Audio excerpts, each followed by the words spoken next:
안녕하세요. 연세대학교 행정대학원 경찰사법행정전공 경찰행정론 수업을 시작하겠습니다. 오늘은 8주차 수업이 되겠고요.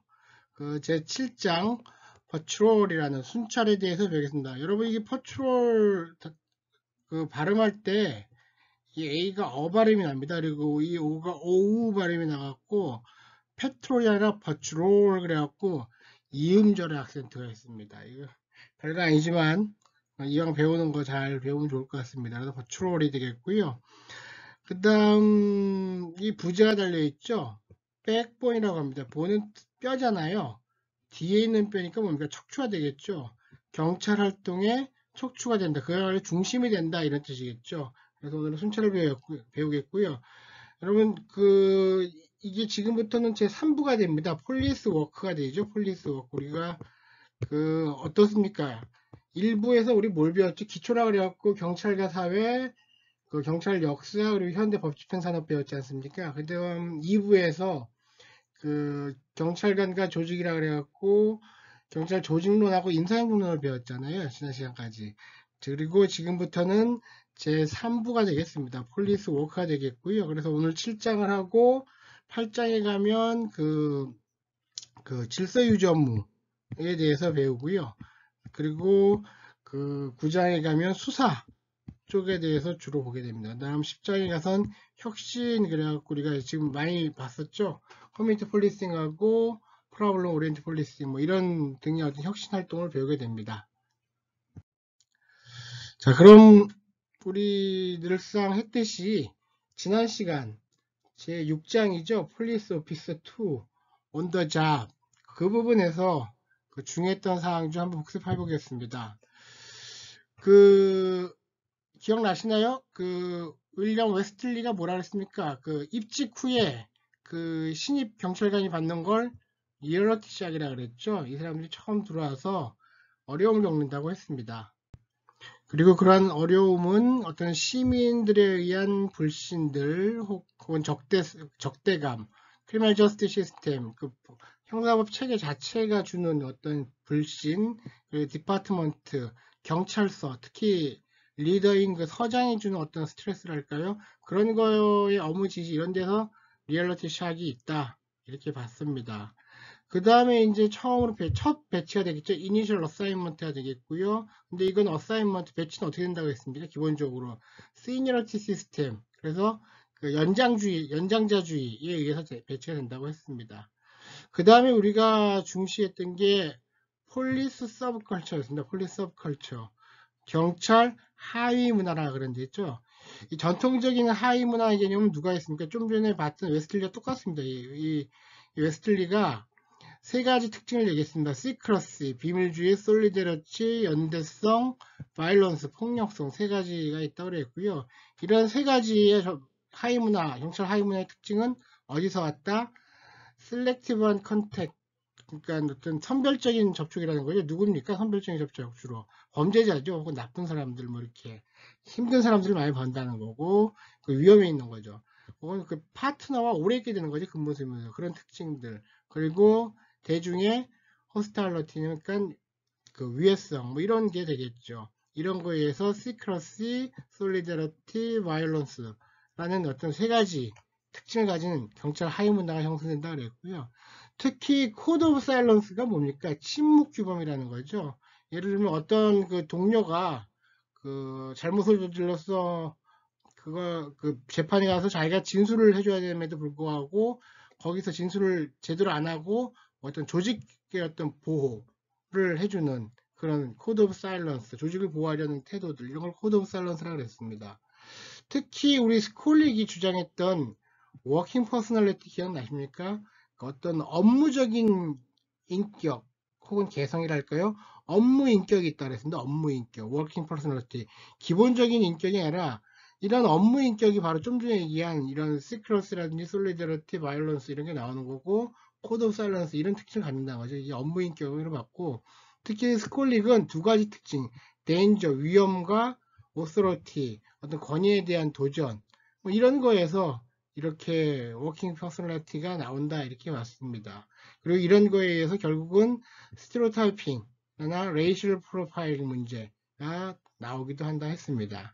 하지만 최근에는 이런 그 전통적인 그 특징이 아니라 폴리스 서브컬처를 새로운 관점에서 보는 게 등장했다고 했죠. 그게 왜 그러냐 했더만 인구학적 구성, 디모그래픽 컴포지션이 아주 드라마틱하게 체인지 됐다, 바뀌었다는 얘기입니다. 그리고 또 기존 연구가 메소로달리티 플로, 그 어떤 흠결이 있었다는 거죠. 그리고 기타 어떤 다른 요인들이 의해서 어떤 제약을 받는다는 거예요. 이 다른 요인들은 우리 뭐 기억나십니까? 그 허먼이 아니라 그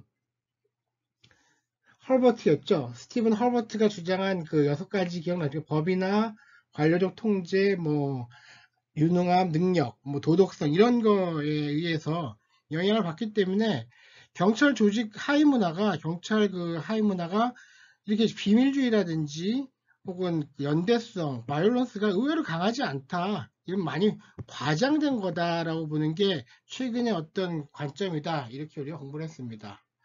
그 다음 또 우리가 공부했던 게 랭크 앤 파일 기억나십니까? 랭크 앤 파일은 뭐라 그랬죠? 하위 경찰관이라 그랬죠. 하위 경찰관들이 변하고 있다라는 거였고 특히 그 중에 그 women officers 그 여성 경찰관이 늘어나는 점 그에 따라서 sexual harassment 성희롱 문제가 일어나고 있다는 거 얘기했고요. 세대 간 어떤 그 받아들이는 게 어떤 제도를 받아들인 거에서 차이 같은 걸 우리가 코어트 이펙트라고 그랬습니다. 예를 들면 우리 지난 시간에 배운 걸로 어땠습니까? 그 흑인이 오히려 그 나이가 먹은 흑인이 커뮤니티 폴리싱 을 오히려 잘 받아들이더라 이렇게 얘기했죠.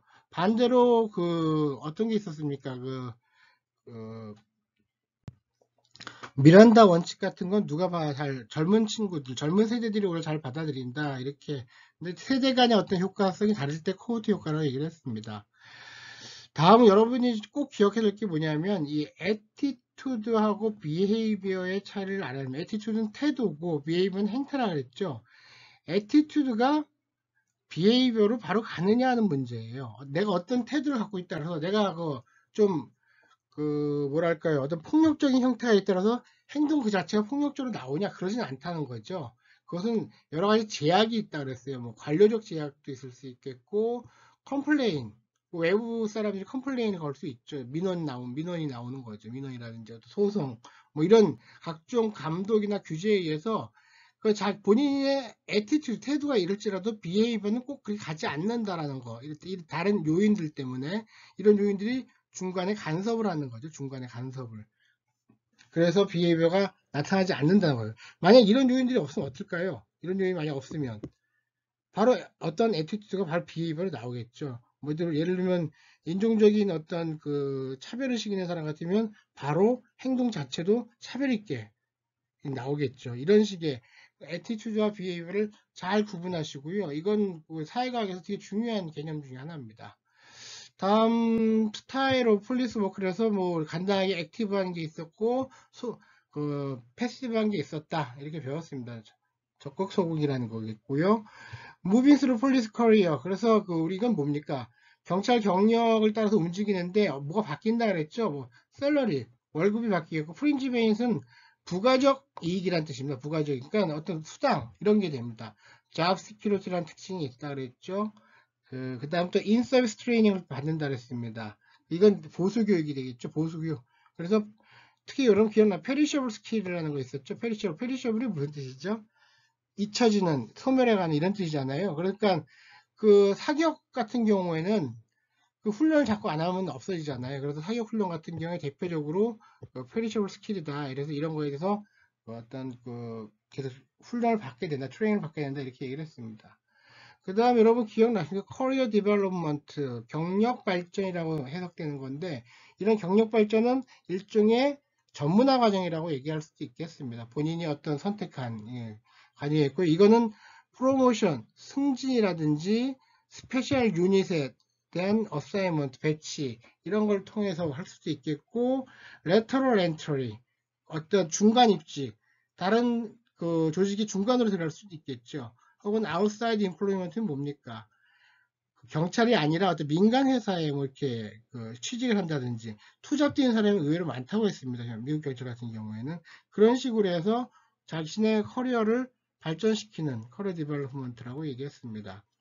그 다음 퍼포먼스 이밸루에이션이라고 있었죠. 성과 평가였는데 성과 평가가 잘 이루어진다고 봤습니까? 못 이루어진다고 봤습니까? 여러분 생각해 보십시오. 잘 안 되니까 문제가 되겠죠. 왜 안 되느냐 했더만 성과의 정의 자체가 어렵다라는 거 있고 할로 이펙트 있고 센트럴 텐던시 중앙 집중화 경향이 있다고 했고 그레이드 인플레이션 어떤 점수 산정에 있어서 인플레이션 현상이 있다 이렇게 이런 요인들 때문에 퍼포먼스 이밸루에이션이 잘 안 된다 이렇게 봤습니다. 그 다음 우리가 또 봤던 게 직무 만족, 잡 세티스팩션하고 잡 스트레스, 직무 스트레스였죠. 자, 이런 거에 영향을 주는 요인이 뭐가 있다 그랬어요. 네이처 폴리스 워크, 경찰 업무 자체의 성질이 그랬다고 했습니다. 경찰 업무 성질이 좀 쉬운 보직에 있으면 그 만족도가 좀 높겠죠. 뭐 이런 식의 얘기고요. 오르가나이제이션 팩터, 조직 팩터라든지 릴레이션 위드 커뮤니티, 지역사회, 얼마나 지지를 해주냐 이런 것도 있겠고요. 미디어, 앤 폴리티컬 리더들, 그리고 퍼스널, 개인적인 혹은 가족적 요인들도 있을 겁니다. 특히 후자 같은 경우에 잡 스트레스 같은 경우에는 어떻습니까? 수이사이드, 자살이었죠, 자살. 자살이 어떻다고 그랬습니까? 경찰들이, 미국 경찰 같은 경우에. 일반인들 자살률보다 좀 높다고 했습니다. 우린 그렇진 않았던 것 같습니다. 그 다음 디보스, 이혼율이라든지 데인저, 위험, 디스리스펙트, 그것도 뭐죠? 그 존경을 받지 못하는 거, 디파트먼트, 그 경찰서 자체에서 주는 스트레스, 젠더 릴레이트 폼, 이건 특히 누가 그랬으면 여성 경찰관들이 어떤 그 성희롱 이런 거에 의해서 받는 잡 스트레스를 얘기합니다. 그래서 이런 걸 갖다 우리가 어떻게 해야 된다고 그랬어요? 그 Employee Assistance 프로그램 같은 거, 그리고 EAP라고 얘기하는데 이런 프로그램을 통해서 지지를 해주고 이런 문제를 해결해 줘야 된다 이렇게 봤습니다. 그리고 최근에는 Right of Police Officer, 그 경찰관들의 어떤 권리라 그래갖고 Bill of Rights, 권리 장전이 이렇게 좀 채택되기도 한다 이렇게 했고 특히 턴오버 레이트는 한 5% 정도 된다고 했습니다. 기억나시죠? 네, 이상 이렇게 해서 마치겠습니다. 복습을. 복습 마치기 전에 퀴즈가 있네요. 몇 가지 6문제 좀 풀어볼까요? 윌리엄 웨스틀리가 describe 했다 the first month on the job for a new police officer. 새로운 경찰관이 그 첫 번째 달에 맡게 되는 것을 갖다 뭐라고 했느냐? 기억나시죠? 리얼리티 샥이라고 했습니다. 현실 충격이었다 그랬죠. Which of the following does not mediate the effect of personal attitude on police behavior? 그 개인의 어떤 태도가 경찰 행태에 그 mediate, 그 중간에서 영향을 주는 거죠. 그 주는 게 아닌 거라 그랬습니다. 중간에서 영향을 주지 않는 거, mediate 뭐 그 연계하다 혹은 연결해주다 이런 뜻이 되겠고요. 폴리스 뷰로크라시 당연히 어떤 그 연결을 줍니다. 폴리스 애티튜드에서 폴리스 비헤이브로 가는 데 있어서 경찰 관료제 당연히 영향을 주고요. The possibility of citizen complaint, 민원이나 로슛 이것도 그렇고요. supervisory advisement 이것도 그렇겠죠. Nothing mediate the effect of your attitude on police. 어느 것도 영향을 주지 않는다. D가 틀린 답이 되겠습니다. 세 번째 문제 볼까요? 또 윌리엄 웨스틀리네요. In William Westley's study, 윌리엄 웨스틀리 연구에서 he found 발견하기를 distinct subculture among police officers that emphasize 그랬습니다. 이 사람이 세 가지 강조했잖아요. 그 경찰의 어떤 서브컬처에서 독특한 특징이 있다 그랬죠. 하위 문화에서 시크러시 있었고 솔리더리티도 있었고 바이올런스 있었고 그래서 all of these가 되겠습니다. D번이 되겠네요. 그 다음 when officer refused to testify against other officer who are accused of misconduct this is example of 뭐였죠? code of silence죠. 예, 잘 아실 거고요. Scholar argue 주장하기를 policy involves conflict between the demands more and demands more. 스콜릭이 주장하기를 그 정책이라는 게 그 갈등을 낳는다 그랬죠. 갈등을 포함한다는데 왜 그런다 그랬습니까?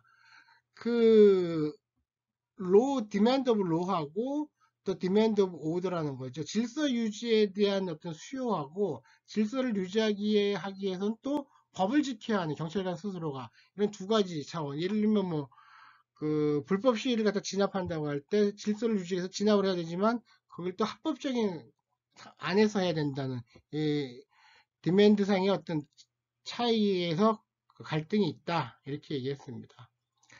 Some studies have 어떤 연구들을 가지고 있다 reported 보고했다 higher rate 더 높은 비율을 of police officer than the general population 일반인들보다 경찰관의 뭐가 더 높다 그랬습니까?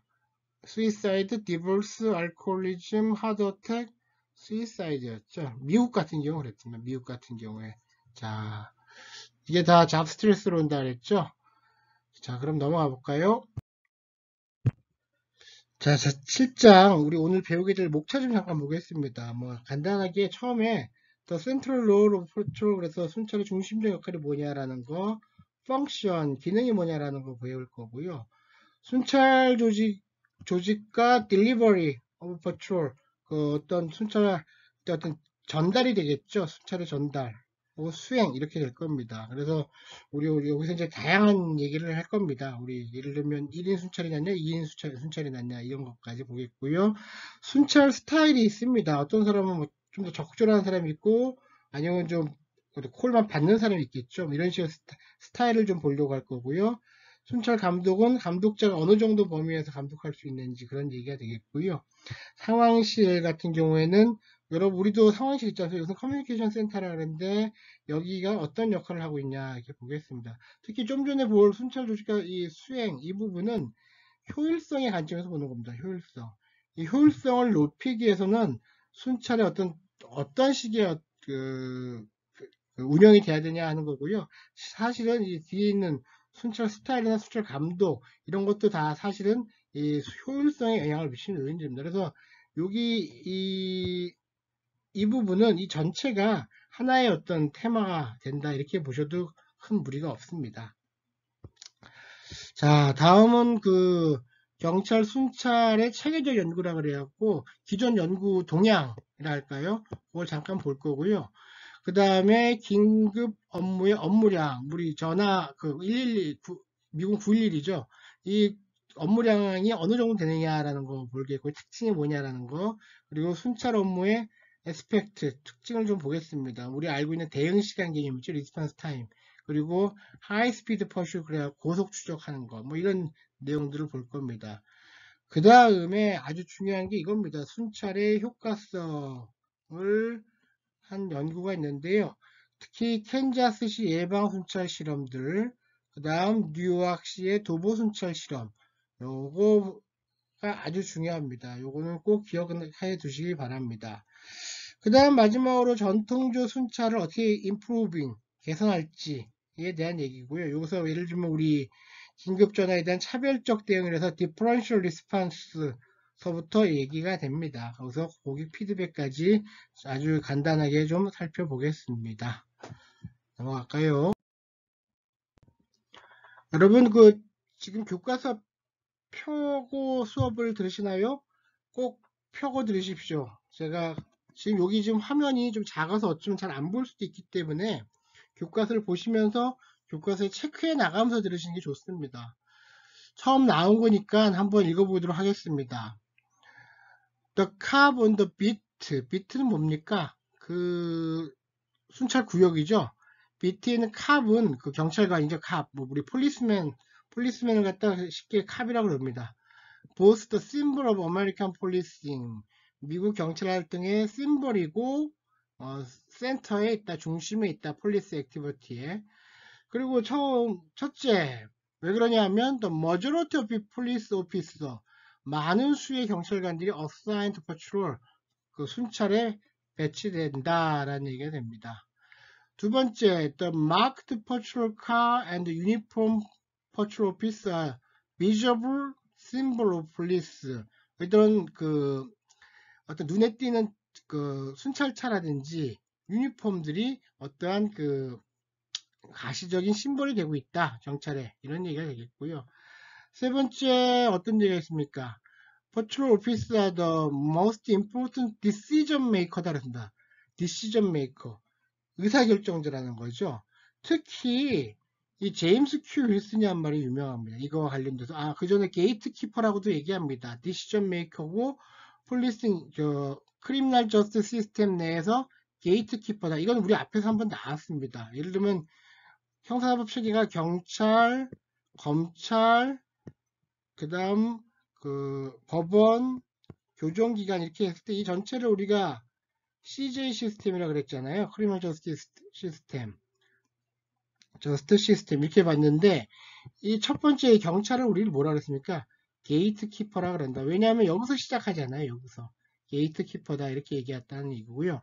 그 다음 우리가 제임스 큐 윌슨이라는 유명한 학자가 있습니다. 이 범죄학자이기도 하고 경찰학 행정학자이기도 합니다. 이분이 한 얘기가 되게 유명해요. 뭐냐면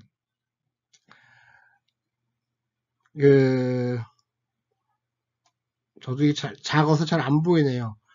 Police Department unique in that 뭐 어떤 측면이 unique 하냐면 discretion increase, discretion 재량이죠. 재량이 증가한다. As one moves down the organizational hierarchy. 조직의 하이라키 위에서 하이라키 아래로 내려갈수록 어떻다는 거예요. 재량이 증가한다. 여러분 이해하시겠습니까? 조직이 있는데 조직이 아래로 내려갈수록 재량이 오히려 증가한다고 누가 제임스 큐리슨이 얘기를 했어요. 이해가 가십니까? 이 얘기는 뭐냐면 어떻게 보면 권한은 당연히 위에 있는 수뇌부 내지는 중간 관리자층이 더 세겠죠. 위로 올라갈수록. 하지만 그런 의미가 아니라 외부에 있는 일반인과의 관계에서 그렇다는 겁니다. 위에 있는 사람은 어떻습니까? 외부 일반 국민과 접촉할 기회가 별로 없겠죠. 이 순찰 조직에 있는 사람들이 어떻습니까? 이 외부인과 접촉을 계속하는 거 아닙니까? 그랬을 때 이 사람들이 어떤 디스크레션, 재량이라는 것은 엄청 크다라는 거고 그에 따라서 이렇게 내려갈수록 이 하이라키에서 내려갈수록 재량이 더 커진다라고 얘기한 게 제임스 큐 윌슨이다. 이렇게 꼭 기억하시기 바랍니다. 그 다음 네 번째로는 무슨 얘기가 있습니까? Experience on patrol is a formative part to police officers' career. 경찰관 경력에 있어서 가장 기초적인 파트다라는 거죠. 포머티브 처음 시작하는 파트다라는 얘기가 되겠습니다. 대부분 우리 경찰관 시작하면 순찰부서에는 꼭 가게 하지 않습니까? 그런 얘기가 되겠습니다. 그런데 여기가 어떻게 얘기가 되고 있다는 거예요. 반면에 the considered the least desirable assignment 가장 바람직하지 않은 업무로 받아들이기도 한다는 얘기죠.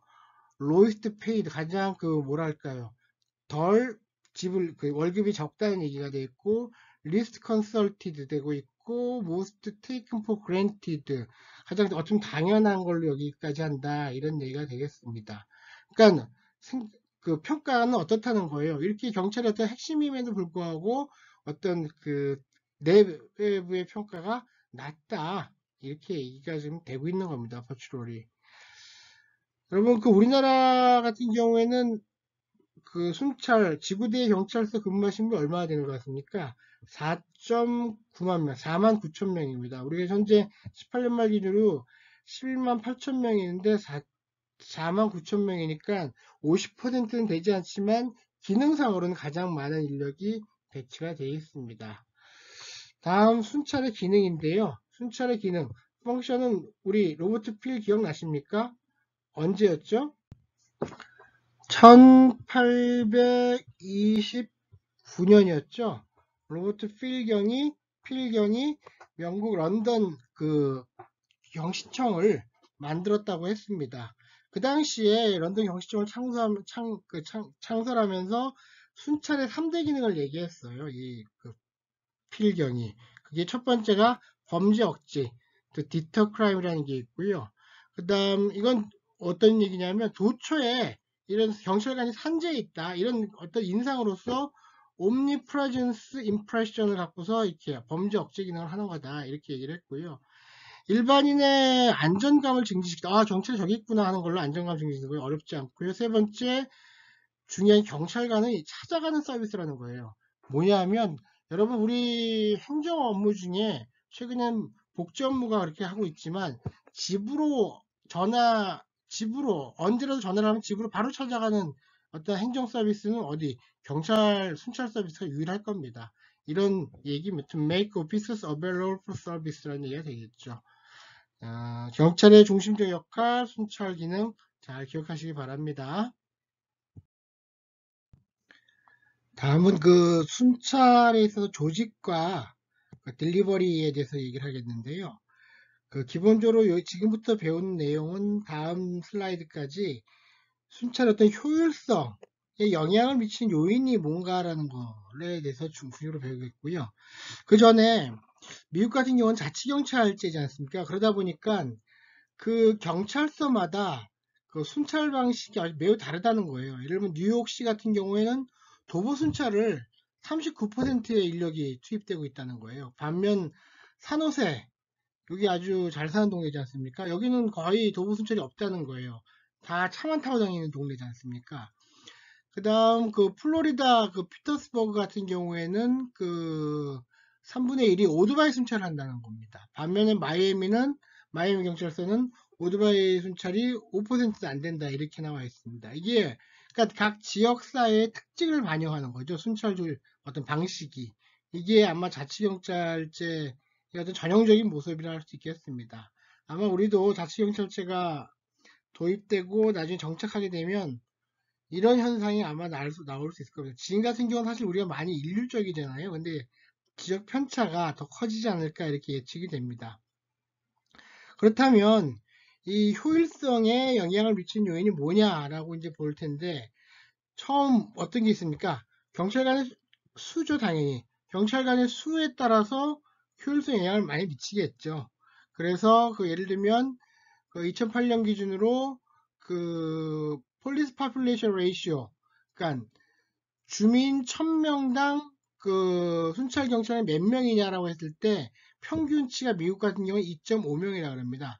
근데 이 2.5명이 지역에 따라서 많이 차이가 진다는 거예요. 여러분 그 갖고 계신 교과서 한번 보실래요? 이게 7.1인데요. 교과서 7.1 201페이지 보시게 되면 어떻습니까? 워싱턴 맨 위에 있는데 워싱턴 같은 경우에는 6.3명입니다. 6.3명이 있어. 아, 이거 아니네요. 이건 다른 거고요. 그, 교과서를 직접 보시죠. 그 201페이지 보시게 되면 워싱턴 DC 같은 경우엔 6.3명이 있고, 그 맨 아래 산호세 경찰서 같은 경우에는 1.5명이죠. 이렇게 큰 차이가 있다라는 거 보시면 됩니다. 이 얘기를 왜 하냐면, 근데 그 이 저자가 비교를 하고 있어요. 이게 비교표인데 여러분 그 교과서 다음 페이지 202페이지 7-2표를 보게 되면 그 CTA가 있고 CTB가 있지 않습니까? CTA와 B는 각각 50만 인구가 똑같습니다. 50만 인구 맨 위에 보면 50만 인구가 똑같다가 나오는데 경찰관 수는 어떻습니까? 이 A는 900명이고 B는 600명. A 경찰서가 훨씬 많죠. 그럼에도 불구하고 그 B 경찰서가 뭘 채택했냐면 그 순찰 경찰관 수를 A 경찰서가 더 많이 배당을 하고 특히 그 원오피스 퍼트롤 1인 순찰을 갖다 강화했어요. 1인 순찰을. 1인 순찰자가 A 경찰서 같은 경우 20명밖에 안 되는데 B 경찰서는 190명이나 배치를 하는 바람에 총 특히 사고 가장 많이 발생하는 4시와 12시 사이, 오후 4시와 그 12시 사이에 그는 그 경찰관이 A시 같은 경우 84명, 그리고 이쪽은 거의 200명이 배치되고 있다. 이런 얘기입니다. 그래서 순찰 경찰관의 어떤 배치는 단순히 그 경찰서의 규모에 의해서만 결정되는 게 아니라 어떤 정책에 의해서 영향을 받는다. 이런 얘기를 하는 겁니다. 그리고 여러분 그 교과서 201페이지 상단에 보면 폴리스 인 포커스라고 있지 않습니까? The best kept secret. 그래서 뭐 가장 알려지지 않은 비밀이라는 거죠. 그 베일리의 얘기가 나오는데요. 베일리가 뭐라고 했습니까? 순찰 근무자 1명을 늘리기 위해서는 추가로 고용해야 될 사람이 몇 명이다라고 얘기합니까? 10명이 더 추가 고용돼야 된다. 이렇게 얘기를 하고 있습니다. 근데 이게 좀 헷갈리는 게요. 뒤에 또 이 교과서 넘어가게 되면 보통 4.8명이다. 이렇게 또 얘기를 합니다. 이게 아마 저자들에 따라서 산식이 좀 달라서 나온 결과가 아닌가 싶습니다. 다음 두 번째는 순찰 배치입니다. 순찰 배치는 그 경찰서마다 이것도 다양하게 차이가 있다. 이 정도만 알아두시면 되겠고요. 순찰 경찰 간의 배분입니다. 어떻게 배분합니까? 그 911 콜, 그 이머전시 콜이 얼마나 많으냐에 따라서 이렇게 배분을 하게 되죠. 그게 대응하기 때문에 보통 그 산식에 의사하고요. 우리도 어떻습니까? 그거에 비례해서 그리고 인구 비례로 이렇게 보통 우린 배치를 하고 있죠. 순찰 경찰관의 수를. 특히 우범 지역에는 경험이 많은 경찰관을 배치한다는 거, 그리고 저소득 지역에는 우선 배분다. 이거 왜 그렇습니까? 저소득 지역에서 범죄 피해가 더 많이 발생하기 때문이죠. 범죄 피해가 많이 발생한다는 얘기는 범죄가 많이 발생한다는 얘기가 되겠죠. 그 다음 중요한 게 사회 변화에 맞게 순찰 경계를 비트 바운드를 재구획화해야 된다라는 얘기가 나옵니다. 여러분 예를 들면 재개발이 이루어져서 아파트로 바뀌었다 이 말입니다. 그럼 그 지역은 과거에는 저소득 지역이라서 순찰을 강화할 필요가 있었지만 좋은 아파트로 바뀌었다 그러면 일단은 큰 사고는 좀 덜 나지 않는가 이렇게 볼 겁니다. 그럴 때는 순찰을 재배치해야겠죠. 순찰 경찰관의 어떤 배치를 달리해 줄 겁니다. 그 얘기가 되겠고요. 이 네 번째 순찰조, 또 포스트 퍼트롤 시프트라고 얘기를 하는데, 이거는 오후 늦게 한 6시죠. 그리고 새벽에 종료하는 겁니다. 이렇게 종료하는 건데, 이거는 어떤 오버스태핑 문제, 어떤 다른 주간 시간대라든지 이렇게 사고가 없는 시간에 순찰 경찰관이 많이 들어가는 오버스태핑 문제를 피하면서 가장 바쁜 시간대에 업무를 지원하는 제도다라고 얘기합니다. 우리는 4조, 4개, 4교대죠, 4교대. 4교대다 보니까 5번째 순찰조의 개념으로 어떻게 보면 볼 수 있겠습니다. 자, 네 번째는 효율성에 영향을 미치는 거라서 순찰 경찰관의 배치를 얘기하고 있습니다. 전문가들은 장기간에 동일 지역에 배치하는 게 중요하다라고 얘기를 해요. 어떻습니까, 여러분? 당연히 장기간 자기가 익숙한 지역에 있게 되면 어떻게 됩니까? 주소 같은 게 콜이 떨어져서 금방 찾아가겠죠. 특히 중요한 게 뭐냐면 커뮤니티 폴리싱을 실현하는데 그 지역을 잘 아니까 그 지역의 문제가 뭔지를 잘 알 겁니다. 그래서 그 문제를 해결하는데 장점이 있다라는 거예요. 문제는 뭡니까? 단점이 바로 지루할 수 있죠. 사실 맨날 똑같은 데 보니까 무엇보다도 부패의 가능성이 있다 이렇게 얘기를 합니다. 특히 근데 PERP라 그래갖고 폴리스 익제큐티브 리서치 포럼이라는 것이 있습니다. 비영리 단체고요. 여기서 경찰에 대한 연구를 많이 하는 미국의 비영리 조직입니다. 여기서 내는 보고서에 의하면 지나치게 잦은 변경은 육체적 혹은 정신적 위해가 발생하는 걸로 보고되고 있다 이렇게 얘기를 합니다. 여러분 우리하고 다른 게 미국 경찰 같은 경우에는 한번 자기가 밤근무, 나이트 근무를 쓰게 되면 계속 나이트를 씁니다. 데이 근무, 오전 근무를 쓰게 되면 계속 오전 근무를 쓰게 되고요. 우리하고 우리는 뭐 주주야비, 주야비 뭐 이런 식으로 바뀌지 않습니까? 근데 이쪽은 안 바뀝니다. 그게 계속 가더라고요. 물론 제 경험이 맞는지 모르겠어요. 제가 하여튼 미국 가서 본 경찰서 두 곳은 모두 동일하게 쉬프트가 바뀌지 않고 계속 가더라고요. 그 이유가 이렇게 쉬프트가 바뀌게 되면 오히려 정신적이나 육체적으로 더 힘들어진다, 적응하기가 힘들어진다, 이런 나름의 어떤 이유가 있더라고요. 우리하고는 좀 다른 문화인 것 같습니다. 그리고 아까 빼먹었는데요.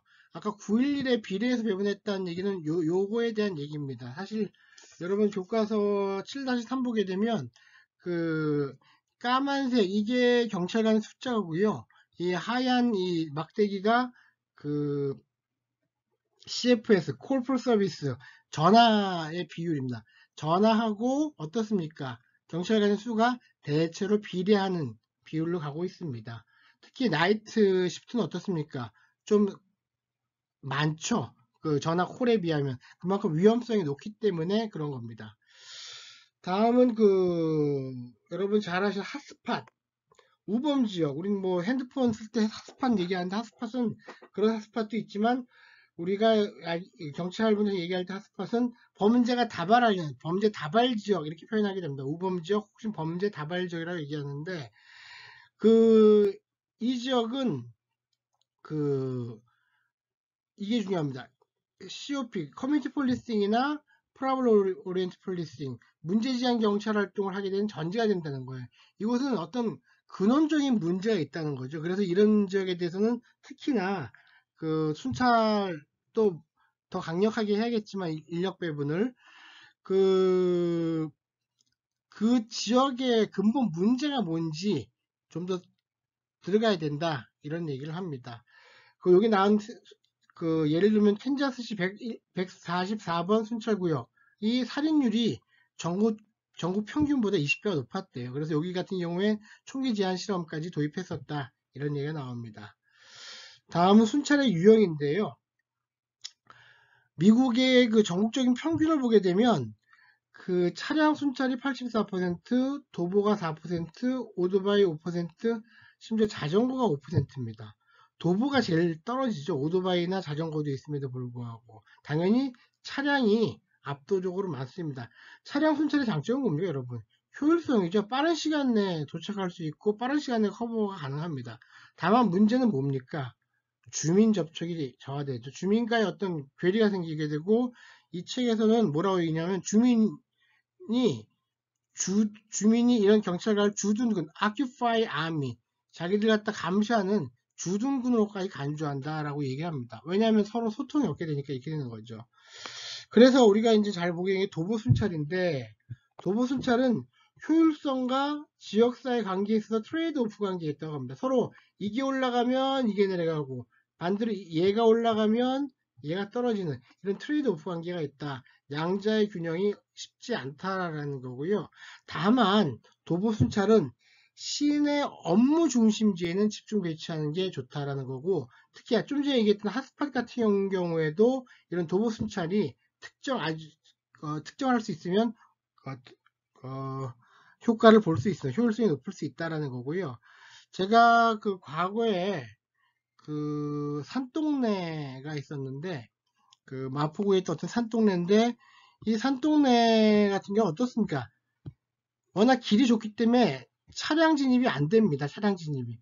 그렇다 보니까 도보 순찰도 안 되고 차량 진입도 안 되니까 이 동네 어떤 범죄가 주택감에도 불구하고 엄청나게 높았습니다. 그래서 나중에 이 지역에 대해서 셉테드, 여러분 아시죠? 셉테드, 환경설계도와 범죄예방이라고 셉테드 제도를 도입하면서 이 동네에 도보 순찰을 강화했어요. 그러고 나니까 범죄가 현저히 떨어지는 효과가 나타났습니다. 도보 순찰의 효과는 여러분 의외로 높습니다. 사실은.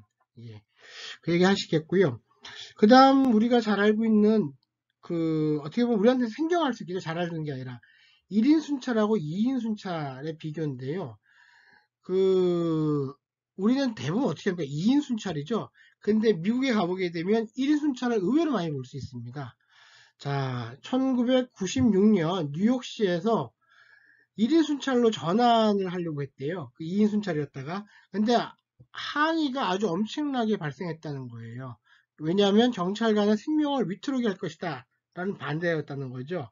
그럼에도 불구하고 현재 89%의 경찰서가 1인 순찰 방식을 채택하고 있다고 합니다. 그리고 1977년에 경찰재단의 샌디에고 경찰 사례연구에 의하면 이런 1인 순찰이 오히려 공무집행을 떨어뜨리고 체포율을 증가했다는 보고가 있습니다. 오히려 안전 우려가 과대평가됐다는 결론이 나왔다고 합니다. 여러분, 제가 이 얘기는 실제 현장에 계신 경찰관분들이랑 많이 해봤는데 정말 다 우려를 표시하더라고요. 큰일 난다고 얘기를 하시는데 정말 과연 그럴까? 라는 생각이 사실 듭니다. 시프트에 따라 다를 수도 있고요. 지역에 따라서도 차이가 있을 수 있습니다. 그래서 저는 좀 이 부분에 대해서 어떤 실험을 좀 해보는 게 어떻겠는가 하는 생각이 듭니다. 실제로 이 버팔로 경찰서 같은 경우에는 이 1인 순찰 제도를 가장 늦게 도입했는데 그 효과로서 순찰의 어떤 커버리지가 25% 증가하고 예산이 절약되는 효과가 있었다고 보고가 되고 있습니다. 다음 경찰구역의 스태핑인데요. 인력을 제공하는 거죠. 그 필라델피아 경찰서의 사례 연구에 하면 50% 이하만이 각 순찰구역 경찰관이 있습니다. 그러니까 이 순찰구역이 이게 5개가 있으면 한 3개 정도는 배치가 되고 이 한 2개 정도는 그 경찰이 배치가 안 된다는 거예요. 왜냐하면 워낙 넓다 보니까 배치가 안 되는, 오히려 이렇게 하고 나서 여기까지 왔다 갔다 커버를 해야 되는 이런 상황이 발생하는데, 이유는 뭐냐? 순찰제도 자체가 비싼 그 제도라는 거죠. 그리고 노동 집약적이다라는 겁니다. 그래서 우리가 아까 얘기한 로버트 필 있지 않습니까? 로버트 필의 이상을 실현시키기가 어렵다. 로버트 필이 뭐라 했습니까? 옴니프레젠스였죠. 옴니프레젠스. 어떤 그 사방에 이렇게 보이게 해서 그 어떤 위력을 보임으로써 범죄를 억제하자라는 건데, 이게 실제로는 쉽지 않다는 거예요. 워낙 그 순찰해야 될 지역은 넓고 이 노동 자체는 비싸기 때문에, 그리고 노동이 다 투입된 노동 집약적이기 때문에 쉽지 않다, 이런 얘기가 되겠습니다. 다시 한번 정리를 하자면 경찰 그 순찰의 어떤 서비스에 어떤 그 효율성 영향을 미치는 것은 경찰관의 순찰을 어떻게 배치하는가라는 거. 이 우리 A씨와 B씨 사례 봤고요. 그리고 순찰 경찰관은 그 1콜에 대부분 비례하지만 재구획화가 필요하다는 얘기. 그리고 우범 지역에는 좀 더 많은 순찰 경찰이 배치되는 게 필요하다. 특히 그 COP와 POP의 전제가 될 수 있다라는 얘기. 그 다음 도보 순찰 효과성. 그리고 1인 순찰이 의외로 많은 위험은 없으면서도 큰 위험은 없으면서도 효율성이 크다라는 연구 결과들이 있다는 점 주의하시기 바랍니다. 좀 전에 힘드셨죠? 조그만 글씨 보시느라고 죄송합니다. 한꺼번에 좀 넣어서 정리를 하다 보니까 이렇게 됐고요. 지금은 좀 글씨가 커졌네요. 뒤에 가면 글씨가 또 한번 작아질 겁니다. 순찰 스타일이라는 게 있는데요. 여러분, 개인 스타일은 뭐냐면, 제가 그 순찰차에, 우리 순마라고 얘기하는데, 순찰차에 같이 한번 제가 2주 이상 같이 타본 적이 있었는데, 그때 경찰관들마다 하시는 행동이 너무 다른 걸 느꼈어요. 어떤 경찰관은 예를 들면 그 지나간 차를 계속 조회를 하더라고요. 이게 수배 차량인지 아닌지 이런 식으로. 그러니까 이거는 어떤 일일이 콜이 떨어진 게 아니라 경찰관이 오피스 이니시에이트 된 액티비티를 하는 겁니다. 이건 개인 스타일인 거죠. 그래서 그리고 시민 제기할 때 시티즌 이니시에이트 액티비티는 뭡니까? 보통 그거죠. 그 콜이 떨어지는 경우를 얘기하는 거겠죠. 이런 경우가 있는데, NCBS 보고, NCBS 여러분 뭔지 아십니까? National Crime Victimization Survey입니다. 그래서 전국 범죄 피해 조사가 되겠고요. 이건 그 미국 같은 경우에 그 매년 범죄 피해 조사를 하고 있습니다. 우리도 2년에 한 번씩 범죄 피해 조사를 하고 있고요. 이 범죄 피해 조사는 공식적인 범죄 발생 통계 외에 암수 범죄라고 하지 않습니까? 암수 범죄. 그 히든 크라임. 이 암수 범죄를 측정하기 위해서 보통 하고요. 혹은 공식 통계가 못 잡아내는 범죄 유형을 갖다 우리가 밝혀내기 위해서 합니다. 이 NCBS 보고에 의하면 20%의 절도 사건에 대해서는 아무런 조치를 취하지 않는다라고 조사되었다고 합니다. 그러니까 이 시민제기 활동에도 불구하고 개인의 스타일에 따라서 어떻게 한답니까? 우리 뭐 시험을 뭉갠다고 하는데 뭉개는 거죠. 그냥 아무런 조치를 취하지 않고 이렇게 한다는 얘기가 되겠습니다. 그 다음 감독 스타일은 좀 이따 밑에서 보겠고요. 그 다음 조직 스타일에 따라서도 순찰 스타일이 다르다는 거예요. 여러분 아까 우리 제임스 큐 윌슨 한번 나왔었죠. 이 제임스 큐 윌슨 어디서 나왔습니까? 그 재량이 하이라키 아래로 내려갈수록 더 커진다 이거 할 때 얘기 나왔었죠. 아주 유명하신 분입니다. 제임스 큐 윌슨. 이 사람의 책에서 주장하는 건데요. 대략 세 가지 스타일의 조직 스타일이 있다고 합니다. 워치맨 스타일은 질서 유지 업무에만 중심을 두는 거고요. 리갈리스틱 스타일, 이거는 그 법적인 스타일이죠. 이거는 아주 엄격한 법 집행을 하는 겁니다. 특히 어떤 경우가 그럴까요? 그 지역사회가 우범 지역이 많은 경우에 이렇게 되겠죠. 그 다음 서비스 스타일이 있습니다. 서비스 스타일은 지역사회의 어떤 눈치, 어떤 기대라고 하는데 사실 눈치를 보는 겁니다. 왜냐하면 교회 지역에 있는 주민과 교회 지역에서 특히 많이 발생하는데 이런 지역은 어떻습니까? 힘 있는 사람이 많잖아요. 그러다 보니까 이 사람들 범죄는 거의 발생하는 일이 없고 이 사람들한테 서비스를 제공하는 거에만 오히려 그 순찰 조직이 움직인다. 그래서 제임스 큐 윌슨이 지역사회의 특징에 따라서 조직 스타일이 바뀌어진다. 순찰 스타일이 이런 그 책을 낸 적이 있습니다. 그리고 심지어는 경찰서마다 어떤 교통 티켓이라든지 체포 건수에 대해서 허타를 맺은 할당을 하는 경우도 있다고 했는데 경찰 전문가들은 이런 게 업무의 질과는 관계없다고 우리도 과거에 좀 그랬었죠. 교통 티켓 오늘은 몇 장까지 끊어와야 된다 이렇게 했는데 최근에는 많이 없어진 걸로 제가 알고 있습니다. 다음 위사전 춘철 감독인데요. 그 서전 여러분 서전이 우리는 경사라고 얘기를 하는데 우리 계급으로 치면 그렇게 높은 계급이 아닐 수 있지만 미국에서는 이 경사 계급이 상당히 높은 계급으로 쳐집니다. 왜냐하면 이 순찰의 팀장을 맡고 있어요, 사실은. 그래서 이 서전의 역할과 관련해서 전통적으로는 어떤 집적 통제를 강화해야 된다고 하는데 그 우리 커뮤니티 폴리싱 그 관점에서는 재량을 강조하지 않습니까? 그래서 집적 통제보다는 알아서 해라라는 그 권한을 위임시켜 주는 게 더 강하다 이렇게 보시면 되겠고요. 특히 여러분 그 통솔범위의 원리라고 해갖고 우리 이거 지난 시간인가요? 지난 시간에 배웠습니다. Principle of Span of Control, Span of Control 통제 범위죠. 통제 범위의 원리라는 건데 대략 1대8 정도 그러니까 리더가 1이고 그 통제를 받는 사람이 8 정도 되는 게 좋다는 거고요. 그 LA 쉐리프 디파트먼트, LA 쉐리프 경찰서 같은 사례 같은 경우에 1대 20이었다고 합니다. 이게 사례가. 한 사람이 20명을 갖다 통솔하는 거였는데 이 경우에 총기 사고 같은 게 많이 빈발했다. 이런 보고가 있습니다. 그래서 우리나라 제가 아직 그 자료를 못 받아 그런데 그 받으면 공유를 하겠습니다. 뭐냐면 우리나라도 각 순찰의 어떤 팀장이 맡고 있는 그 어떤 범위가 일정 수준에 있어야 된다는 거죠. 그걸 지나치게 넘어가게 되면 어떻게 된다고 합니까? 어떤 사고가 발생하는지 문제가 생길 수 있다. 이렇게 보는 겁니다. 순찰 스타일은 개인, 감독 스타일, 조직 스타일 이렇게 세 가지 있다. 이렇게 얘기합니다. 요 얘기는 여기서 한 겁니다. 예. 다음 넘어가겠습니다.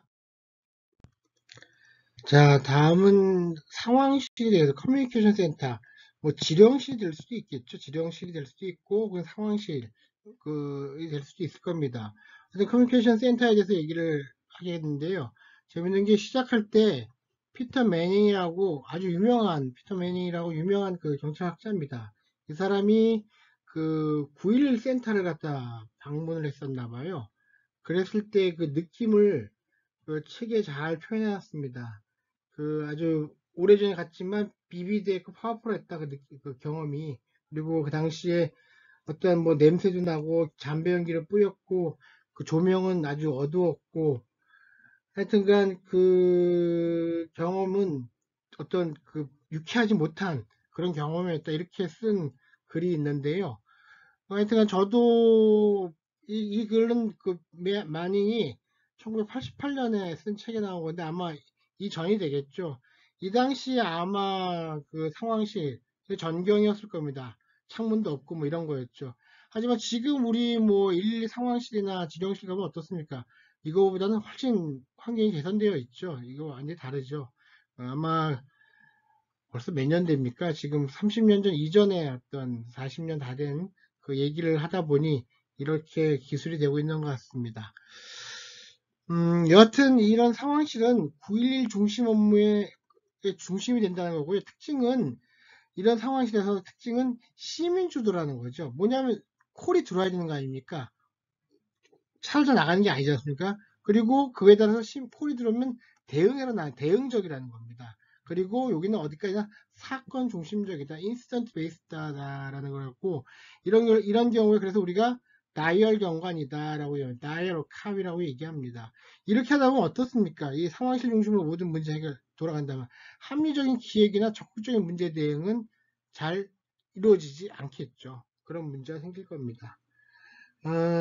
여러분 그 그림 요거 그 209페이지에 있는 그림인데요. 209페이지 보게 되면 여기 오퍼레이터가 있죠. 그리고 이쪽에 디스패처 그 보내는 사람인 거죠. 차를 보내는 사람인데 그 가장 키 디시전 메이커가 누굽니까? 오퍼레이터죠. 이 오퍼레이터의 판단에 의해서 가장 그 중요한 결정을 하는 키 디시전 메이커가 되는 겁니다. 오퍼레이터가.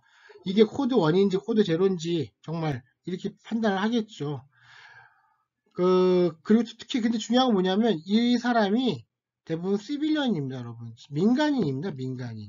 민간인 경우가 많습니다. 특히 어떤 경우에는 장애인인 경우도 많습니다. 왜냐하면 장애인도 이 콜을 받고 하는 데에서는 전혀 문제가 안 되니까요. 그래서 이걸 한 사람은 아주 머리가 영민한 사람이 많이 합니다. 머리가 빨리 들어가고 상황 판단이 빠른 사람들을 배치하게 됩니다.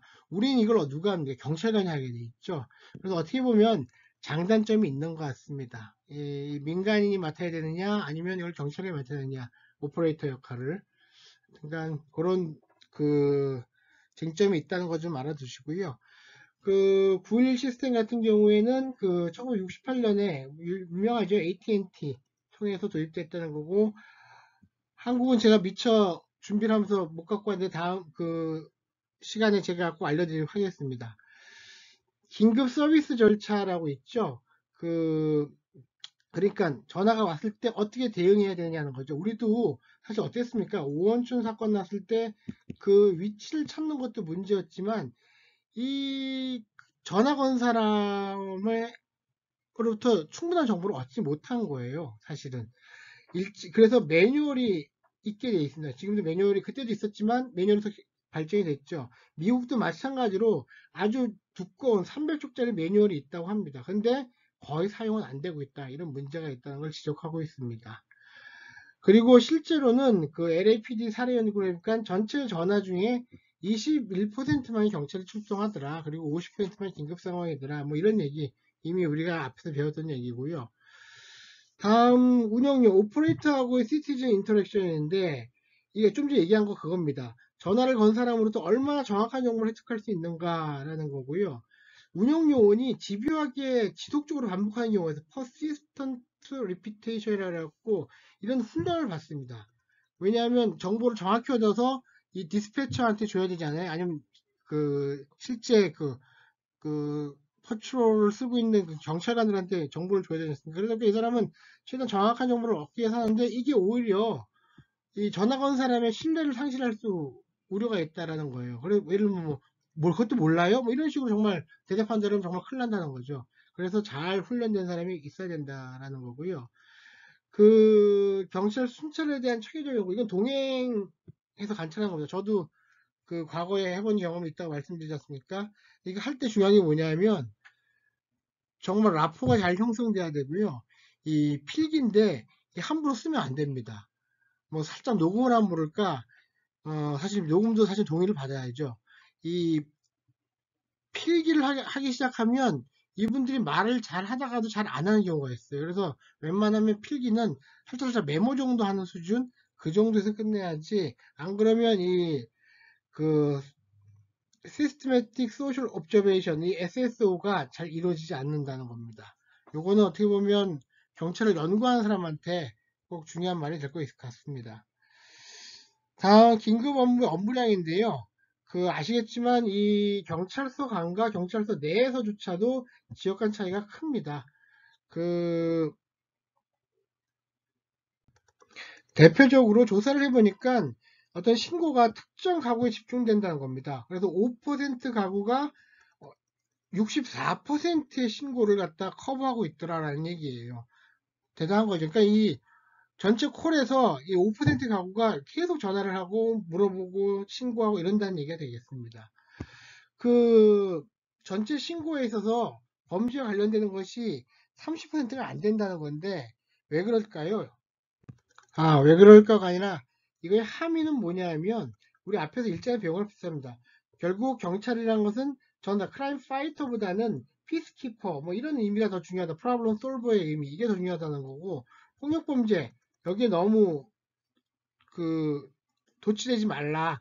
의외로 그 뭡니까 그 오더 메인턴스 기능 이런 게 더 중요할 수 있다라는 거고요. 피스키핑에서는 경찰관은 철학자이자 가이드이자 친구의 역할이 중요하다라고까지 얘기를 합니다. 이 저자는. 그리고 상황이 모호한 경우가 많다라는 거예요. 실제 신고가 들어왔을 때 시민들은 왜냐하면 이게 민사사건임에도 불구하고 형사사건을 알고서 전화를 한다는 겁니다. 그리고 가족 문제 같은 경우에 신고하는 경우 가족 문제 비율이 높아서 경찰 개입도 한계가 있다. 그래서 전체 신고가 이렇게 들어와도 출동하지 안 하는 경우도 상당수 있다라는 얘기가 되겠습니다. 다음은 순찰 업무의 특징. 워커가 좀 뭐랄까요 점잖게 표현했는데 페트로워크의 에스펙트라고 그러지 않습니까? 근데 여기 나온 이 대응 시간 문제, 순찰 시간의 경찰관 사용, 업무 회피, 고속 추적 이건 다 어떤 문제점에 해당하는 얘기입니다. 순찰 퍼트롤 워크에 있어서 순찰 업무에서 문제점을 얘기하는 거고요. 특히 이제 대응 시간 문제 첫 번째로 무슨 의미냐면 우리도 지금 대응 시간을 재고 있지 않습니까? 각각. 근데 대응 시간을 재는 이유는 뭡니까? 체포 확률을 높이는 거죠, 현장에서. 그리고 무엇보다도 신고자의 어떤 만족도를 높이기 위한 게 더 큽니다. 근데 이걸 한번 생각해 볼 여지가 있다는 거예요. 그가 말하기를. 뭐냐면 범죄 발생과 경찰 도착에 걸린 시간은 이런 게 있다는 겁니다. 첫 번째, 사건을 발견하는 시간입니다. 이 디스커버리 타임이라는데 사실 이 사건을 발견하는 시간은 하루가 될 수도 있고요. 정말 이틀이 될 수도 있습니다. 뭐 몇 시간서부터 시작해서 즉시가 될 수 있는 경우도 있겠죠, 물론. 하여튼 또한 두 번째 신고 시간인데요. 이건 리포팅 타임이라 그래갖고 이 발견을 했다 해도 신고를 하는데 시간이 걸릴 수 있다는 거예요. 예를 들면 어떤 사람은 어떻게 합니까? 그 경찰서 신고하기 전에 먼저 가족들한테 알리는 전화를 먼저 걸 수도 있고요. 아니면 이게 맞아 하면서 확인을 하려는 다시 한번 그런 시간도 걸릴 수 있다는 얘기죠. 이게 신고 시간이라는 개념입니다. 다음 처리 시간이라는 거죠. 이건 처리 시간은 아까 우리가 본 오퍼레이터가 디스패처에게 어떤 정확한 정보를 전달해주는 이런 시간, 이걸 처리 시간이라고 합니다. 그 다음 그리고 나서 그게 그 지령을 받고 출동하는 시간, 이걸 트래블 타임, 여행 시간이라고 하는데 일종의 이 네 가지 시간이 합쳐졌을 때 총 걸리는 시간이라는 거죠. 범죄 발생서부터 경찰이 현장에 도착한 시간까지. 그런데 문제는 이 첫 번째, 두 번째 세 개의 시간은, 그러니까 발견 시간, 신고 시간, 처리 시간 이 세 개는 경찰이 통제할 수 없다는 거예요. 이건 어디가 외부 조용이라는 거죠. 그리고 75%의 사건이 디스커버리 혹은 콜드 크라임이었다는 거예요. 그러니까 나중에 관련됐거나 이미 아주 오래전 사건이었다는 겁니다. 그리고 25%만이 크라임 그 자체로서 크라임이 인벌브되어 있는 상태였다라는 겁니다. 특히 발견 시간하고 신고 시간 늦어지는 이유는 재산범죄 같은 경우에 보통 1시간이고 실증적으로 보니 대인 범죄는 보통 30분이 걸린다는 겁니다. 과연 이런 상황에서 현장 검거가 과연 출동 시간과 의미가 있는 건가? 현장 검거에 있어서 어떤 출동 시간에 의미가 있는 건가라는 문제제기가 있는 겁니다. 그래서 이 대응 시간에 너무 목매는 거 그렇게 바람직하지 않다라고 지금 얘기를 하는 겁니다. 특히나 신고자의 입장에서 보게 되면 15분 이상이 되면 만족도가 떨어진답니다. 근데 문제는 뭐냐면 이게 expectation, 기대 함수라는 거예요. 미리 약간 지연될 수 있다는 것을 알게 하게 되면 이 만족도가 그렇게 낮지 않다는 겁니다. 우리가 즉시 갑니다. 뭐 이런 어떤 확신을 주게 되면 오히려 어떤 만족도는 떨어진다. 이렇게 얘기를 하고 있습니다. 이 워커가. 안타깝게도 근데 이 대응 시간하고 범죄율 간의 관계에 대한 연구가 있으면 좋을 텐데 이 연구는 아직까지 있지는 않다. 이렇게 얘기를 하고 있습니다. 다음 또 문제되는 게 뭐냐면 여러분 앞에서 배웠으니까 도넛샵 도넛 가게죠. 도넛 가게에서 경찰관이 빈둥빈둥 논다는 거 아닙니까? 그래서 어떤 보고서에 의하면 어떤 일을 하느냐 이 사람들이 20%의 시간 정도는 시민 접촉을 하고 20%는 일반 순찰을 한다. 그리고 15%는 출동 시간이다. 그렇게 되면 어떻습니까? 40%에다 55%, 45%는 어디 있는지 잘 모른다는 거죠, 지금. 물론 페이퍼워크를 할 수도 있고 했는데, 이런 식으로 좀 뜨는 시간이 있다. 이런 얘기입니다. 참고로 쉬프트당 평균 5개의 콜을 받기도 한다라는 거고요. 그리고 체포 한 건에 1시간 30분에서 2시간 정도 소요된다. 뭐 이런 연구도 있습니다.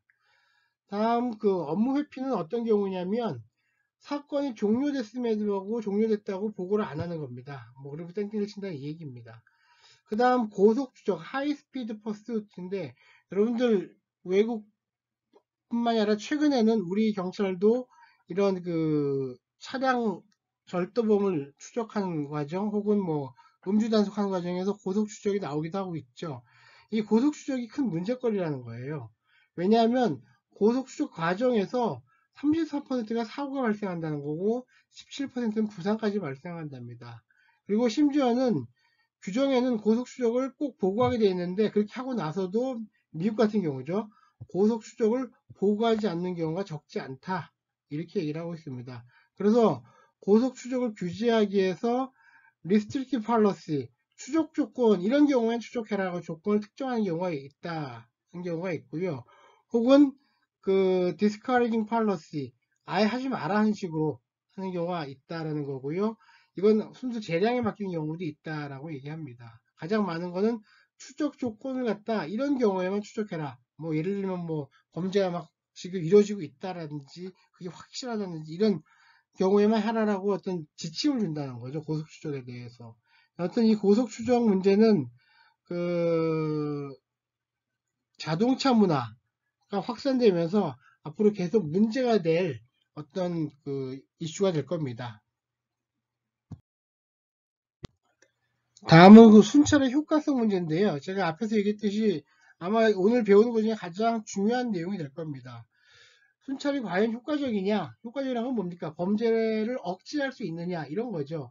했을 때 최초 실험이 1954년 뉴욕시 작전 25라는 이름으로 진행됐고 1965년 뉴욕시 또한 지하철에서 실험이 있었는데 다 문제가 있었다는 거예요. 흑역사입니다. 범죄율이 다 조작됐다는 거예요. 그래서 심지어는 대체 효과가 있는지 없는지 측정이 안 됐다는 얘기입니다. 그러다가 가장 유명한 실험이 이루어지는데 그것이 1972년에 캔자스시 경찰서장이었던 클래런스 켈리가 경찰서장으로 있으면서 이 실험을 합니다. 서장이니까 이런 실험을 할 수 있었던 거죠.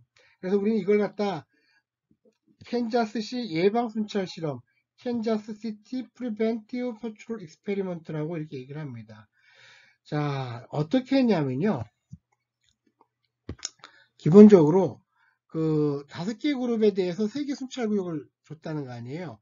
그룹이 이게 A그룹입니다. 그리고 B그룹에도 지역이 3개가 있는 겁니다. 그래서 C, D, E 그룹까지 다 가겠죠. 이렇게 되면 어떻게 되냐면 A 그룹 같은 경우에는 예를 들면 다운타운 시내 중심가가 되는 경우 혹은 B 같은 경우에는 예를 들면 주거 지역 같은 경우 C, D, C 같은 경우에는 외국인이 많은 지역 뭐 이런 식으로 각 특징이 다 있는 거예요. 근데 그 특징 중에서 3개의 지역을 고르는 거죠. 왜 그렇습니까? 이 3개의 지역이 각각 하나는 대응구역, 리액티브 비트라 그래갖고요. 대응구역 같은 경우에는 신고 대응, 신고가 들어와서 와주세요 할 때 외에는 예방적 순찰이 없는 겁니다. 아예 순찰차 돌아다니지 않는다는 얘기예요. 혹시 범죄가 발생했다고 신고가 들어오면 출동한다는 얘기고요. 프로액티브 비트라는 게 있는 거죠. 적극구역 같은 경우에. 이 적극구역 같은 경우에는 어떻다는 거예요. 평소보다 순찰차가 2배 내지 3배 더 증원됐다는 겁니다. 이 적극구역에는. 이 적극구역에는 엄청 많은 그 순찰차가 진행된다는 거고요. 그 다음 통제구역이 있는데, 이 통제구역에는 그 정상적인 옛날처럼 똑같은 인력이 가고 있다는 겁니다. 다시 한번 얘기하면 대응구역에는 예방적 순찰이 전혀 없는 거고요. 이 적극구역 같은 경우에는 2배, 3배 더 많은 그 순찰차가 배치되는 거고, 이쪽은 그 통제구역은 그 평상시와 동일하게 순찰차가 배치된다는 겁니다. 이런 게 똑같이 여기서도 배치되는 겁니다. 여기는 B 지역에서도 이렇게 많이 배치가 되고, 여기는 평소와 같이 되고, 이런 식으로 이렇게 해서 72년 7월에 애초 시작하기로 했는데 1개월 연기돼서 9월부터 시작해서 12개월간 1년 동안 이 실험이 진행됐던 거 대단하죠. 이걸 1년 동안 끌고 나가기가 쉽지 않을 텐데 하여튼 1년 동안 끌고 나가서 과연 결과가 어떻게 되냐라고 열어보니 범죄율에 전혀 변화가 없었다는 얘기예요. 안정감도 변화가 없었다. 심지어 생활 행태도 변화가 없었고 경찰에 대한 태도도 변화가 없었다는 거예요. 특히 어디가 중요합니까? 이런 데가 중요하죠. 이런 데. 바로 요 지역. 대응구역에 있어서 이런 데는 어떻게 해요? 우리가 생각해보면 범죄가 증가했을 거라고 믿어지잖아요. 근데 전혀 증가하지가 않았고 또 이런 구역은 어떻습니까? 이 적극구역은 오히려 범죄가 줄었어야 되는 거 아니에요? 근데 줄은 기미가 전혀 안 보였다는 거예요. 똑같았다는 거예요. 이전과. 그래서 범죄율, 안전감, 생활행태 그리고 경찰에 대한 일반 주민의 태도가 전혀 변화가 없었다라는 거고요. 그럼 과연 그 이유는 뭐냐라고 생각할 때 첫 번째 이겁니다. 순찰이라는 게 얇게 분포한다. 워낙 지역이 넓다 보니 그렇게 2배, 3배 한다고 해서 큰 차이가 있는 것도 아니고 아예 하지 않는다고 해서 차이가 있는 것도 아니다. 이런 얘기라는 거예요. 그리고 범죄라는 건 실내에서 발생한 거 아니냐. 외부에 이렇게 순찰차 갖고는 그 어떤 변화를 줄 수 없다라는 거고 많은 범죄가 충동적으로 발생하고 있다. 이런 얘기도 합니다. 혹은 그 귀신 효과라 그래갖고 혹은 잔여 효과라 그러는데 이 주민이 순찰차를 다른 구역에서 보는 거예요. 이쪽 구역에서 보고 나서도 자신의 구역에서도 본 것으로 인지하는 거. 이걸 귀신 효과라고 합니다. 그 팬텀 임팩트라 그러는데 이렇게 착각을 하다 보니까 그 별로 본인이 안전감 뭐라 할까요? 내가 지금 안전하다라는 불안전함을 느끼지 않는다는 거죠. 자, 그리고 더 중요한 거는 순찰 업무의 질까지는 고려하지 않고 있다는 거예요. 단순히 순찰차를 몇 배 더 증원했다. 사실 순찰의 질이라는 것은 얼마나 더 자세하게 살펴보느냐, 혹은 얼마나 더 그 순찰하는 사람이 적극적으로 이렇게 좀 임무에 임하느냐, 이런 건데, 이런 건 전혀 찾아보지 않았다는 겁니다. 근데, 그래서 결국은 이 실험은 그 어떤 비판이 있게 되는데, 어떤 비판이 첫 번째 다른 구역 경찰청의 대응 구역에도 진입했다라는 거예요. 그 이쪽에는 원래 어떻습니까? 전혀 하나 대응 구역에는 가면 안 되는 거 아닙니까? 근데도 이쪽에 있는 순찰차 이쪽에 가는 경우 있더라. 뭐 이런 게 있었고 대응 구역 내 경찰관들이 경광등과 사이렌을 자주 사용했다는 게 밝혀졌습니다. 이게 무슨 말이냐면 이쪽에 이제 출동을 하잖아요. 그러면 굳이 사용을 안 해야 되는데 경광등하고 사이렌을 막 사용하면서 이렇게 했다. 그러다 보니 주민들은 큰 차이를 못 느꼈다는 거예요. 그래서 이 실험의 함의는 결론적으로 부정적인 영향 없이 일시적으로 경찰력을 다른 영역으로 재배치해도 큰 문제가 없다라는 거고, 심지어는 어떤 얘기까지 얘기를 하냐면 경찰 인력을 늘리는 것이 범죄율, 크라임 레이트에 전혀 변화를 줄 수 없다라는 이런 얘기까지 합니다. 경찰 폴리스 스트렝스, 경찰력의 증가가 크라임 레이트에 전혀 영향이 없다라는 이런 거에 대한 반증으로서까지 이 실험이 사용되고 있습니다. 많이 인용되고 있습니다. 실제로는. 하지만 이거에 대한 반박하는 그 연구도 있습니다. 뭐냐면 특히 그 와이스버드 같은 경우가 한 연구에 의하면 우리 아까 봤던 그 핫스팟 있지 않습니까? 핫스팟 중심으로 그 순찰차를 집중 배치했을 때 어떤 범죄율에 유의미한 감소가 있었다라는 보고서가 있습니다. 그래서 이거는 아무런 그런 거 없이 그냥 평범하게 배치할 때는 전혀 크라임 레이트에 변화가 없다. 그리고 이 실험을 우리는 캔자스시 예방수찰 실험이라고 한다라는 거 꼭 기억하시기 바랍니다. 다음 또 더 유명한, 그 다음 또 유명한 게 뉴왁시 도보순찰 실험. 이건 여러분 뉴욕시 아닙니다. 뉴왁입니다. 뉴왁 풋 퍼트롤 익스페리먼트입니다. 이거는 캔자스시보다 조금 뒤인데 1978년과 79년에 실험이 된 건데요. 이때도 마찬가지로 도보순찰을 강화한 지역이 있고 아예 안 한 지역이 있고 평소와 똑같이 한 지역이 있었다는 거죠. 하지만 범죄율에 어떤 변화가 전혀 없었다는 겁니다.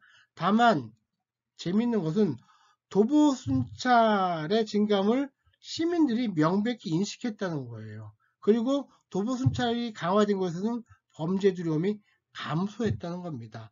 심지어는 해당 경찰관의 태도까지도 변화가 됐다라는 얘기입니다. 그래서 그 캔자스시 예방 순찰 실험과 달리 이 뉴욕시 도보 순찰 실험은 범죄율의 변화는 없었지만 다른 기타 태도들은 많은 변화가 있었다. 그래서 저희가 이 풋퍼트롤 같은 경우에는 되게 파워풀한 순찰 제도라고 얘기를 하는 이유가 그겁니다. 자, 마지막으로 새로운 의미가 새로운 접근인데요.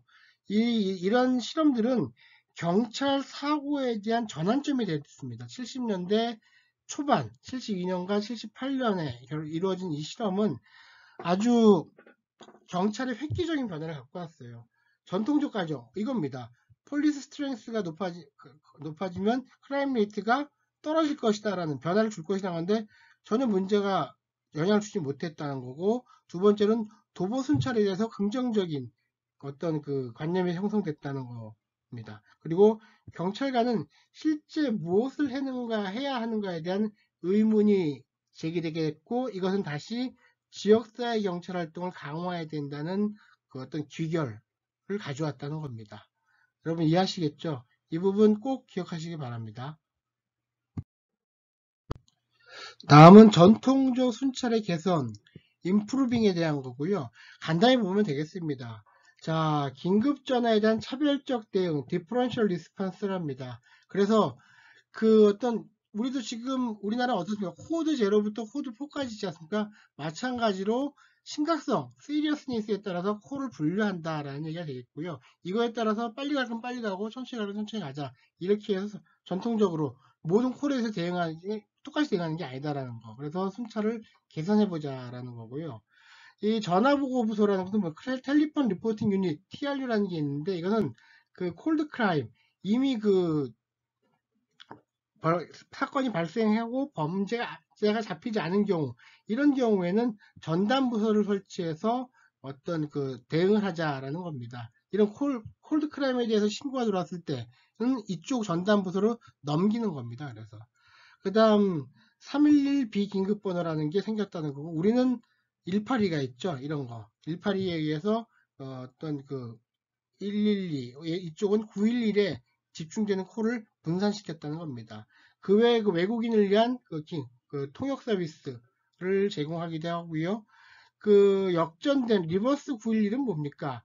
이건 거꾸로 그 경찰서에서 주민들한테 전화를 거는 겁니다. 그래서 역전됐다는 건데, 예를 들면 강도나 아동 실종 발생 시 일반 시민에게 경고 협조 전화를 보낸다는 거고요. 우리도 있죠.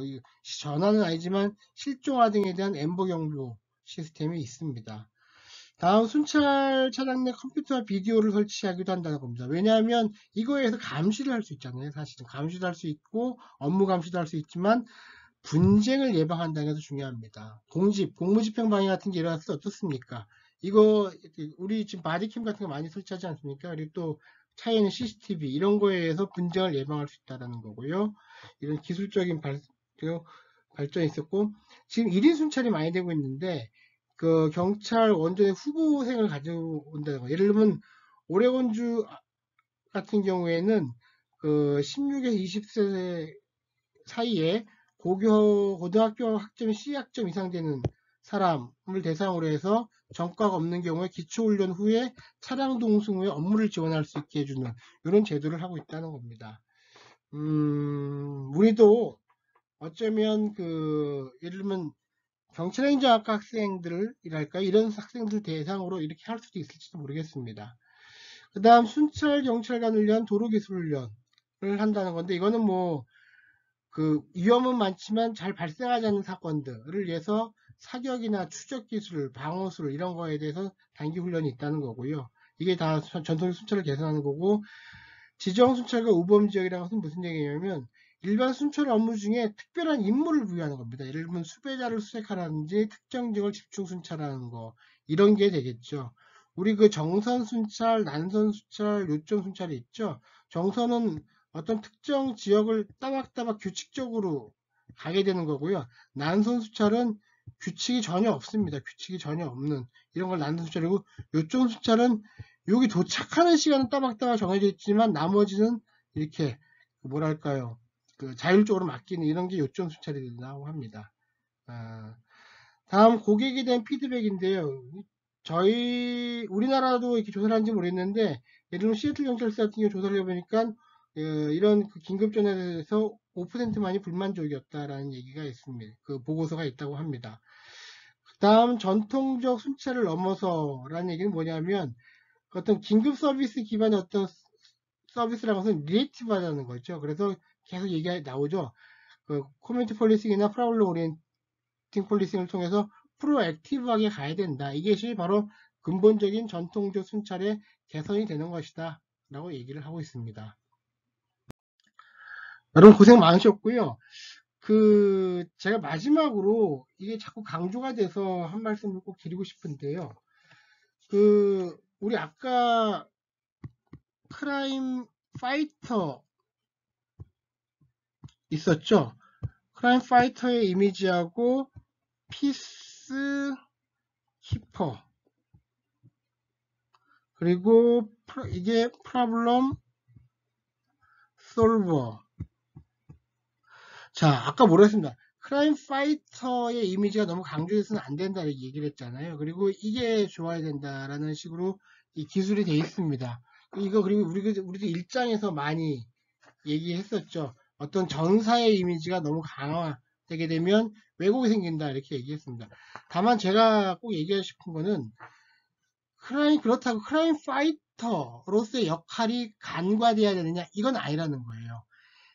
당연히 많은 긴급 전화가 피스키퍼의 역할 혹은 프로블럼 솔버의 역할로서 혹은 서비스까지 갈 수 있겠죠. 이런 역할을 기대하는 콜이 많지만 그래도 20에서 30%의 콜은 어디에 있다는 겁니까? 크라임 파이터를 요구한다는 거예요.